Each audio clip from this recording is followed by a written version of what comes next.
Hi friends, welcome back to our channel hello SR kitchen. ఈరోజు మన special వచ్చేసి mushroom pakoda. Chicken పకోడాకి పోటీగా మనం మష్రూమ్ పకోడా ఎలా చేయాలో ఈ వీడియోలో మనం చూసేద్దాం. ముందుగా మష్రూమ్స్ అయితే తీసుకోవాలి. నేనైతే 200 గ్రాముల మష్రూమ్స్ అయితే తీసుకున్నాను. మనకి ఇవైతే సూపర్ మార్కెట్లో అయితే దొరుకుతూ ఉంటాయి. మష్రూమ్స్ గిన్నెలో వేసుకొని వాటర్తో ఒక 2 సార్లు బాగా శుభ్రంగా కడుక్కోవాలి. దీనికి మన్ను ఉంటుంది కాబట్టి ఒక 2 సార్లు బాగా కడుక్కోవాలి. ఇలా మనం పైన అయితే ఈ పొట్టు ఇలా తీసి ఈజీగా అయితే రెడీ చేసేయచ్చు. చాలామంది కడిగినా కూడా ఈ మట్టి పైన ఉన్న ఇదంతా పోదు కాబట్టి ఈ కింద నుంచి పట్టి చూడండి, ఇలా లాగితే పైన ఉన్న పొర మొత్తం వచ్చేస్తుంది, క్లీన్గా రెడీ అయిపోతుంది.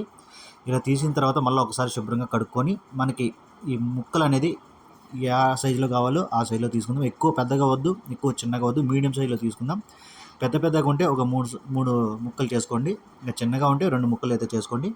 మొత్తం ఇలా ముక్కలు చేసి పక్కన పెట్టుకుందాం.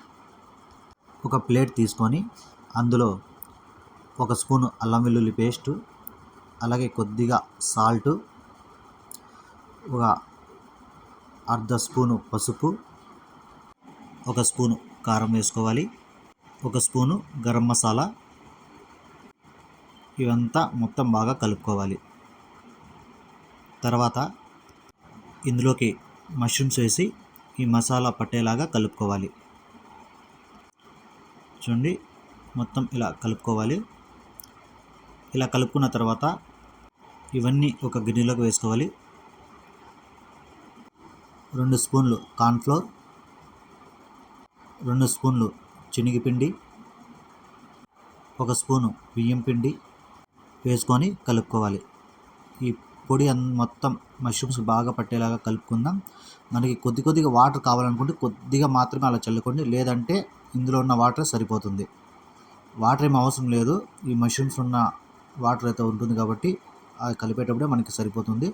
ఇలా కలుపుకునేసి కనీసం ఒక 20 నిమిషాలైనా పక్కన పెట్టుకుందాం. మనకి డీప్ ఫ్రైకి ఎంత కావాలో అంత ఆయిల్ వేసుకొని ఆయిల్ బాగా వేడైన తర్వాత మనం మష్రూమ్స్ అనేది వేసుకోవాలి. మనం మష్రూమ్స్ వేసేటప్పుడు స్టవ్ అనేది లో ఫ్లేమ్ మీద పెట్టి వేసుకుందాం. తర్వాత మష్రూమ్స్ వేసేసిన తర్వాత మనం మీడియం ఫ్లేమ్లో ఈ మష్రూమ్స్ని ఫ్రై చేసుకోవాలి. హై ఫ్లేమ్ మీద పెట్టేసి పైన మాడిపోతాయి కాబట్టి లోపల ఉడకవు. అందుకే మీడియం ఫ్లేమ్లోనే మనం ఈ మష్రూమ్ పకోడా అనేది రెడీ చేసుకోవాలి. చూడండి, మనకి బాగా గోల్డెన్ కలర్ వచ్చిన తర్వాత తీసేయాలి. మళ్ళీ ఇంకోసారి వేసుకోవాలి. మనకి ఎన్ని పడతాయి అన్నీ వేసుకుంది, మొత్తం ఒకేసారి వేయకండి, ఎందుకంటే ఒకటి దానికి ఒకటి అతుక్కుంటాయి కాబట్టి. ఇలా చేసిన తర్వాత లాస్ట్లో మిగిలి పిండి ఉంది కదా, ఆ పిండిలో పచ్చిమిర్చి ఇలా చిన్నగా కట్ చేసి వేసుకోవాలి.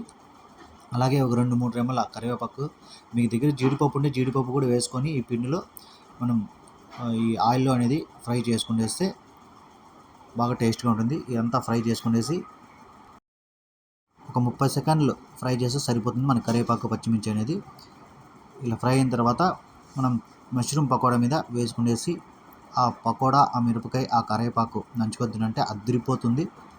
ఒకసారి మీరు ట్రై చేయండి, ఎలా వచ్చిందో కామెంట్ చేయండి.